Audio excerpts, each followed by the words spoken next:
नमस्कार, कामतगिरी अभय न्यूज में आप सभी दर्शकों का स्वागत है और मैं हूं परवेज। अब डालते हैं एक नजर आज के मुख्य समाचारों पर। मिलते हैं छोटे से ब्रेक के बाद और आप देखते रहिए अभय टीवी।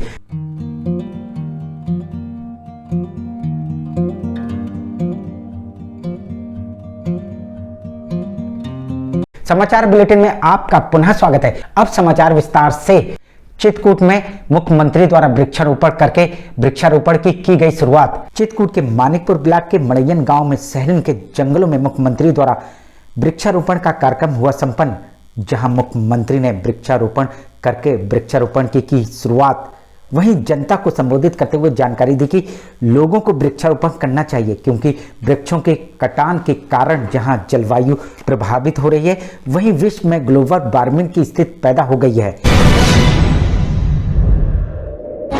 आज दुनिया के अंदर एक नाम जो बार बार लिया जा रहा है, पूरी दुनिया जिस पर चिंता कर रही है, वह है ग्लोबल वार्मिंग का, जिस कारण से धरती का तापमान लगातार बढ़ रहा है। कारण है वृक्षों का कटान। जहां हरे भरे जंगल हुआ करते थे, वर्तमान समय में वहां मैदान हो गए हैं और भवनों का निर्माण भी हो रहा है। मनुष्यों की आबादी बढ़ती गई, जीव जंतु अन्य कम होते गए और उसके बाद तमाम प्रकार की असंतुलन की स्थितियां भी पैदा होने लग गई कि धरती का तापमान लगातार बढ़ रहा है। तापमान बढ़ने का कारण वनों का आच्छादन कम होना। जहां पर हरे भरे वन हुआ करते थे, आज वहां कंक्रीट के भवन खड़े हो जा रहे हैं। जल संरक्षण की जो परंपरागत पद्धति थी, उसे भी खत्म कर दिया गया है। उसका परिणाम यह है कि धीरे धीरे करके हम जलवायु परिवर्तन की चपेट में आ गए हैं। इसका मुख्य कारण वनों का कटान। जो हमारी परंपरागत पद्धतियां थी, हमने उसे भुला दिया है और उसका परिणाम है कि धीरे धीरे करके हम लोग भी उस जलवायु परिवर्तन और ग्लोबल वार्मिंग की चपेट में आते हुए दिखाई दे रहे हैं। आप देखते होंगे इसका दुष्प्रभाव किस रूप में पड़ता है। इसका प्रमुख कारण अंधाधुंध वनों की कटान है। जब मनुष्य अपने स्वार्थ के लिए इस तरह कृत करता है, तो वह मनुष्य ही नहीं वरन इस सृष्टि के जीव जंतु को भी कीमत चुकाना पड़ती है। अपने स्वार्थ के लिए प्रकृति के इस अनमोल रत्न को जब मनुष्य नष्ट करता है, तो उसकी कीमत भी न केवल मनुष्य को बल्कि इस सृष्टि के हर जीव जंतु को चुकानी पड़ती है। जैसा भी हो, मुख्यमंत्री ने जनता से अपील की है कि वह ज्यादा से ज्यादा वृक्ष तो लगाए ही, साथ ही उसकी देखरेख भी करें।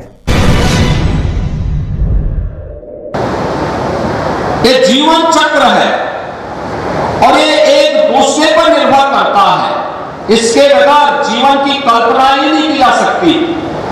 अगर कोई ये मानता है कि मैं सुरक्षित रहूं भले और रहे ना रहे, तो मुझे लगता है ये उसकी गफलत होगी। वो स्वयं के अस्तित्व पर खिलवाड़ कर रहा है। हम सबका जीवन तो एक दूसरे पर आश्रित है और ये जीवन चक्र इसी पर आधारित बना हुआ है। जंगलों की कटान होगी तो असमय सूखा, बरसात की समस्या, कभी अतिवृष्टि, कभी सूखा, ये भी हमें देखने को मिलता है। लेकिन जब हम लोग अधिक से अधिक वृक्षारोपण करेंगे और आज यहां पर कोदंड वन की स्थापना की जा रही है, हमारा प्रयास होना चाहिए कि कोदंड वन में, कोदंड का मतलब भगवान राम का जो धनुष है, वह भी कोदंड है। कांतानाथ गिरी का जो वन है उसकी आकृति भी धनुषाकार है। भगवान राम ने अपने वनवास का एक लंबा कार्यकाल वहां व्यतीत किया और यही कारण है कि हम सब बड़ी श्रद्धा के साथ, बड़ी आस्था के साथ आज भी पूरा देश कांतानाथ गिरी का परिक्रमा करता है। बड़ी श्रद्धा के साथ हजारों वर्षों की अपनी विरासत के प्रति अपनी श्रद्धा को व्यक्त करता है। ये केवल श्रद्धा को व्यक्त करने का नहीं, बल्कि उस समय की परंपरा के प्रति कृतज्ञता ज्ञापित करते हुए एक एक कण को, एक एक वनस्पति को हम इसके अवसर पर जब परिक्रमा करते हैं तो उसके संरक्षण की गारंटी भी देते हैं कि भगवान की कृपा तो पूरी सृष्टि पर है और हम लोग यहां पर हैं। हमारी जिम्मेदारी बनती है कि मर्यादा पुरुषोत्तम भगवान श्री राम के समय से, उससे पहले से आपका संरक्षण इस धाम पर पड़ा है, तो उसके संरक्षण की जिम्मेदारी हमारी भी है।